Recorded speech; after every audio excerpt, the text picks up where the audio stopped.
Primeiro ele diz: "Tem que fazer isso, não sei por quê". Depois ele diz: "Tem que fazer isso, acho que porque falaram isso pra mim no passado".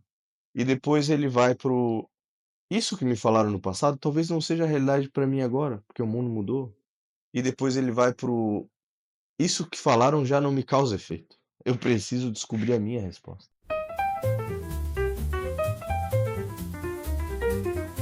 Olá pessoal, tudo bem? Hugo aqui. E hoje o tema que eu vou falar é sobre a angústia da escolha profissional. A angústia da escolha profissional, colocando assim, diz respeito daqueles momentos onde a gente precisa fazer uma escolha com o que vai trabalhar. É uma situação que ocorre com aquelas pessoas que estão em momento de escolher o curso do vestibular, ou mesmo aquelas que já estão fazendo seu curso, né? Mas precisam escolher o que vão fazer depois que se graduarem. O que a gente pode fazer nessa hora, né? Qual é o caminho? Hoje eu quero falar um pouco sobre isso, porque esse momento ele é complicado quando acontece. Se a pessoa não tem uma certa base familiar, se a pessoa não tem um certo espaço onde ela pode dialogar, onde ela pode falar, e tenha pai, mãe, tio, família, que possa escutar e dar conselhos ou orientações que não sejam tão impositivas, certamente ela vai sofrer. Todo espaço que a gente não consegue falar, fazer circular a palavra, é um espaço que a fantasia vai tomar conta e imperar. E quando isso acontece, a gente não sabe o que pode se desdobrar. Nesse momento, onde a angústia vai tomando, onde a pessoa se vê tendo que responder a uma demanda social de escolher algo, escolher um curso e seguir, ela se vê não só diante de uma escolha pontual local, mas ela se vê diante de uma escolha temporal, né? As gerações de hoje, elas estão mudando um pouco a forma de pensar tudo isso, né? Mas teve uma outra geração que acreditou durante muito tempo que o que se escolhia ali para fazer no vestibular, na graduação, era o que ela teria que fazer pro resto da vida. Hoje em dia isso mudou. Na verdade, hoje em dia as pessoas chegam até a pensar que não é preciso, né? Um diploma, fazer uma graduação. Certas ou não, certas ou erradas, eu não sei. Mas fato é que todos nós temos que pagar as contas e, portanto, teremos que ter um conhecimento profissional sobre algo para poder vender, não é? Então, em algum momento a gente vai ter que escolher um saber, uma prática que a gente vai se dedicar para poder viver a vida, para poder vender, para poder ganhar dinheiro. E aí que é um momento difícil, né? O que fazer? São tantas opções. Hoje mais do que nunca, são tantas opções. E pior, algumas opções a gente nem sabe se terão futuro, né? Agora com inteligência artificial bombando e tantas outras coisas acontecendo, existem uma série de profissões que dizem que ainda nem nasceram, mas vão surgir, e outras que já estão fadadas à morte e a gente ainda não sabe. Veja, esse é um cenário bem difícil de conseguir ter qualquer tipo de pensamento sólido de decisão, né? O que se faz no meio disso tudo? Como é que numa sessão, então, psicanalítica, como é que numa psicoterapia a gente lidaria com isso? Não cabe a mim falar um manual do que deveria ser feito numa sessão, etc. Não quero fazer isso. Mas a linha de diálogo, de pensamento que eu traria para o sujeito que está nesse momento, onde fala o que eu faço da vida, né? Claro, a gente vai questionar, né? Mas o que você quer, o que você acha que você quer, o que você acha que os outros querem. A gente tem que explorar, primeiro, antes de tudo, aonde toca na vida dessa pessoa. O que interessa a ela. Psicanaliticamente falando, a gente pode dizer que a resposta muitas vezes é o desejo. Mas não só isso, né? Tem que pensar o desejo nesse sentido, nesse momento também, com uma certa estratégia. Eu aconselho quem se vê nesse momento, angustiado de ter que escolher alguma coisa para fazer na vida, a entender, a ler e estudar sobre o mercado, as atualidades, as possibilidades, ouvir histórias, ouvir relatos de quem já trabalha na área. Isso é muito bom para poder entender possibilidades, desdobramentos e realidades. E o que não falta são pessoas falando disso, né? Mais do que nunca.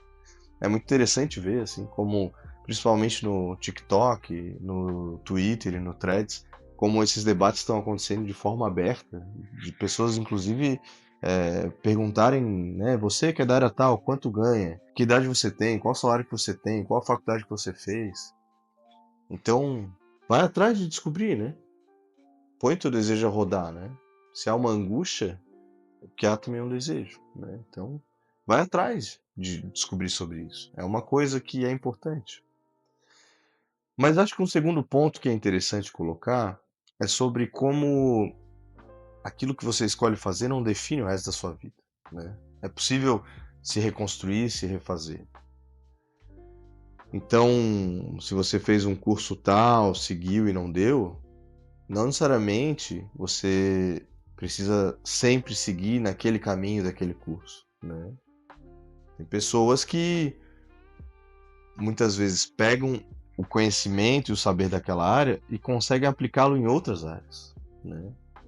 Tem muitos exemplos como engenheiros civis que acabam indo para a tecnologia, pelo conhecimento da matemática, acabam tendo facilidade em programação, pessoas da nutrição e fisioterapia que acabam empreendendo com ideias, programas, softwares, serviços que complementam a área.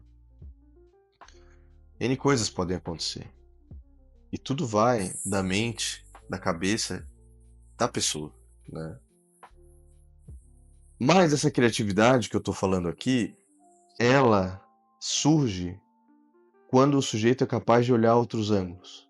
E muitas vezes a pessoa que vem ao consultório, ela não é capaz de olhar outros ângulos. E por isso fica muito angustiada, porque sente que não tem para onde olhar.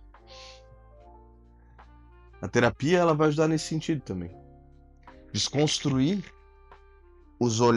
as coisas que prendem esse olhar do sujeito, que muitas vezes está relacionado a essas outras falas de outras pessoas, de outras ideias sociais e culturais. E aí, uma vez que a gente vai desconstruindo isso, né, o sujeito vai então olhando esses outros lados, né? Ele vai saindo de uma lógica do tenho que fazer isso. Primeiro ele diz, tenho que fazer isso, não sei porquê. Depois ele diz, tenho que fazer isso, acho que, porque falaram isso pra mim no passado. E depois ele vai pro, isso que me falaram no passado talvez não seja a realidade pra mim agora, porque o mundo mudou. E depois ele vai pro, isso que falaram já não me causa efeito. Eu preciso descobrir a minha resposta. Não é necessariamente assim, né? Tão perfeito, romântico, Netflix como eu tô falando, mas passa por aí. Então, a angústia profissional é esse momento que trava, que traz dúvidas, que traz questões, mas que pode ser articulado se a gente tiver essa consciência de que, como diria Lacan, a resposta para a angústia é a ação, é o desejo. O espaço de uma análise, o espaço de uma psicoterapia é um espaço onde a gente consegue tentar colocar em palavras isso que nos cala, que nos emudece, que nos transtorna. E depois que essas palavras vão sendo a muito custo colocadas, elas permitem uma reflexão que posteriormente vão levar a uma ação. Diante da angústia profissional é preciso uma ação. Provavelmente uma ação de pesquisa, uma ação de diálogo, uma ação de pensar sobre si, pensar sobre suas travas. Essa construção que eu fiz aqui nesse vídeo Foi uma tentativa de transmitir algo para quem está desse lado nesse momento, de que não é o fim do mundo, né? É o começo de alguma coisa. Começos são difíceis, mas se a gente conseguir se implicar um pouco naquilo que nos chama nesses começos, quem sabe a gente possa produzir alguma coisa. Que não só desespero, que não só respostas ao comando de alguém. Quem sabe a gente tem a possibilidade de escolher não só um caminho, mas escolher caminhos. Escolher uma lógica de caminhos. É isso que tudo que pode aparecer diante da angústia da escolha profissional. O que vocês acham? Eu fico por aqui hoje. Contem comigo, um abraço e até a próxima.